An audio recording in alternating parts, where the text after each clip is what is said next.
This isn't a scene from a dystopian movie. This is real, and it's happening right now.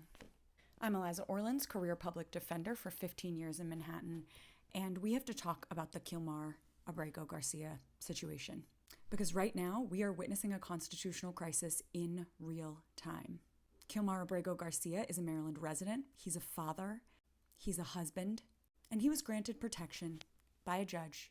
But the Trump administration deported him anyhow. They admitted it was a mistake, an administrative error, and yet they have not demanded his return.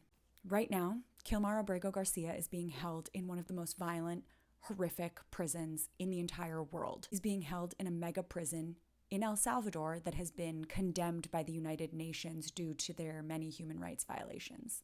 Last week, the Supreme Court unanimously ruled that the United States must facilitate his return. And what has the US government done in response? They said no. They said, our hands are tied. They said they can't.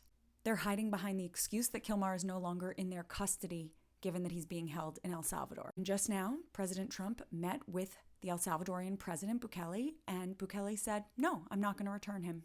This isn't about El Salvador. This is about Trump, because I'm certain that if Trump wanted him returned, he would be.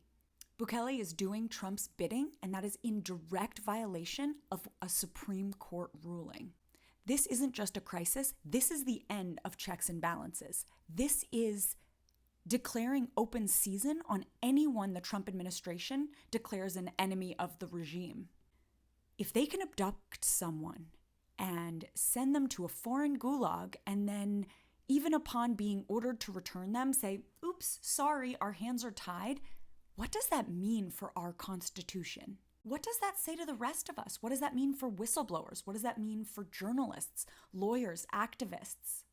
And what does that say to people like Chris Krebs, who ran US cybersecurity and was abruptly fired by Trump for truth-telling about the 2020 election? If this administration can deport a man who the courts ordered not to be deported, if they can then disappear him into a Salvadorian prison, what would stop them from doing this to anyone else? I want you to understand this is not hypothetical. This is happening right now. Kilmar's life hangs in the balance, and so does the rule of law in this country. Please follow me for more updates and feel free to leave questions in the comments. We cannot look away.